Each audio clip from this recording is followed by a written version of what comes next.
Para po sa devotion natin, patungkol po sa Keys of the Kingdom. Ibig sabihin po nito yung mga apostol, si Pedro, mga apostol, mga church leaders ay binigyan po ng authority ng ating Panginoong Jesucristo na pamahalaan ng kanyang iglesia. Now, parte po ng pamamahala parte po na authority na ibigay ng ating Panginoong Jesucristo yung pangangaral ng ebanghelyo at lahat po tayo ay merong ganyang authority. Ipangaral ang ebanghelyo ng ating Panginoong Jesucristo at ito po ay isa sa mga kaparaanan upang mabuksan natin ang pintuan ng kaharian ng langit.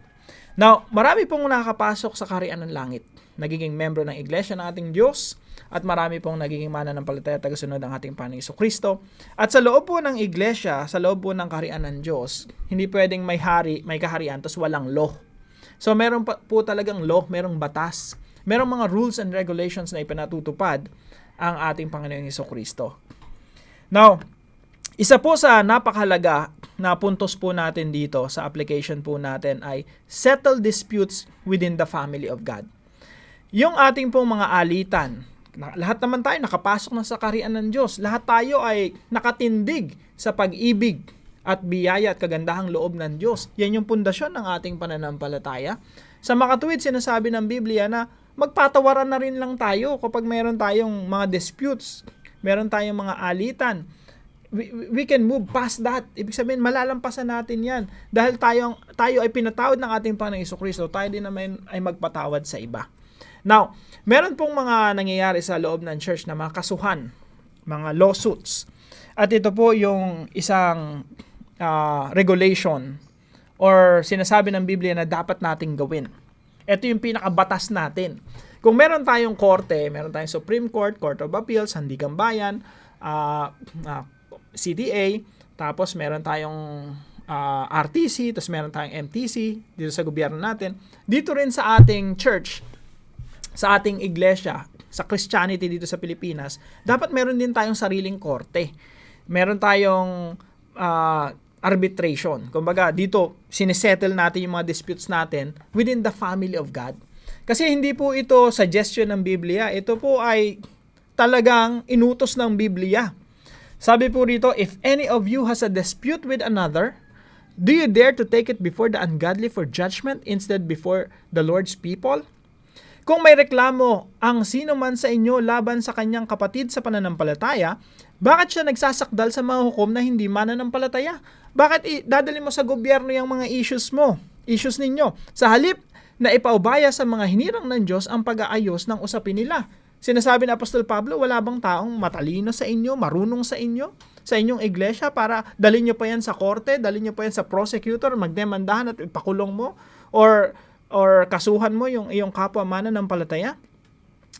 Pag binasa niyo po yung 1 Corinthians chapter 6, mahaba po yan, sinasabi po dyan na pareho kayong talo. Pag pumunta kayo sa korte, hindi pa kayo naghihiring, pareho na kayong talo. Bakit po? Kasi ipinahiya niyo yung Panginoong Jesucristo, ipinahiya niyo yung iglesia, pinahiya niyo yung body of Christ. So sabi rito, kung meron kayong kaso, kayo na lang mag-usap sa instruction ng ating Panginoong Jesucristo, dalawa lang muna kayo. Pag hindi nyo masettle, magsama ka ng mediator. No? Magsama ka ng isang witness. Pag-usapan ninyo.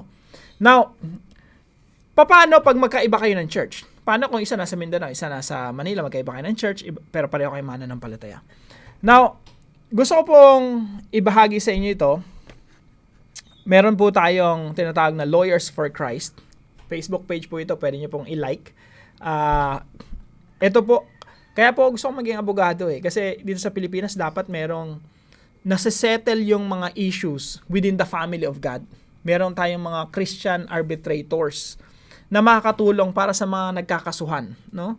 Na mga Kristiyano. Na-settle na lang natin ito sa ating mga mananampalataya. And we do it in private. Hindi na natin ipapahiya yung kapwa natin mananampalataya. We don't burn bridges. Hindi tayo nagsusunog ng tulay kasi pag dinala mo sa korte yung mga issues, yung hidwaan ninyo lalo lang lalala.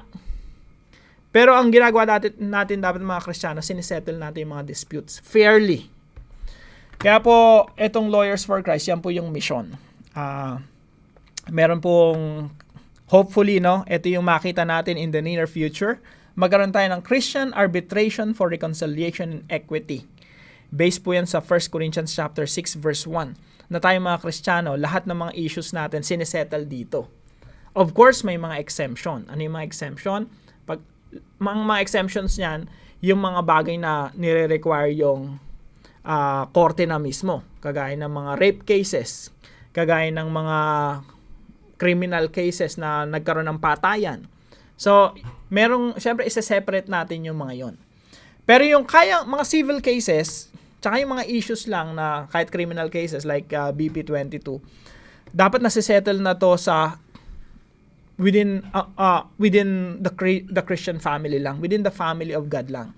Ang problema, wala pa po tayong ganito na institutionalized, kaya medyo mahirap din. So ako, pinagpe-pray ko na sana magkaroon tayo nito, sana mag-materialize to. So isang assignment ko lang po sa inyo, kung inyo pong mamarapatin at hindi naman kalabisan, paki-like po itong page nito, Lawyers for Christ. Sila po yung gagawa ng Christian arbitration dito sa Pilipinas. Lord willing, sa biyaya at tulong ng ating Diyos. Para yung mga disputes natin ay inaayos na lang within the family of God. Kapag po yan ay na-institutionalize, i-honor din po ng korte yan, kahit ng Korte Suprema. So, ibig sabihin, kung ano ang mapagdesisyonan dito sa Christian arbitration, yan na rin ang magiging desisyon ng korte. Ang maganda po nito, ginagawa ito within the Christian family, and it's private. So, hopefully, mag-materialize po ito. Ito po ay magandang proyekto at magkaroon po nito from Luzon hanggang Mindanao, nationwide.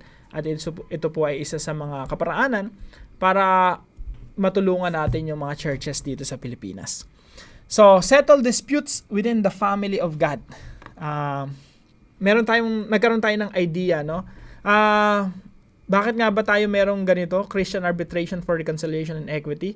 Kasi po, ito po ay isang hakbang para masunod natin yung inuutos ng Biblia na tayo mga Kristiyano, hindi natin dinadala yung ating mga issues, mga civil cases sa mga judge na nagja-judge sa atin, samantalang tayo mga Christians.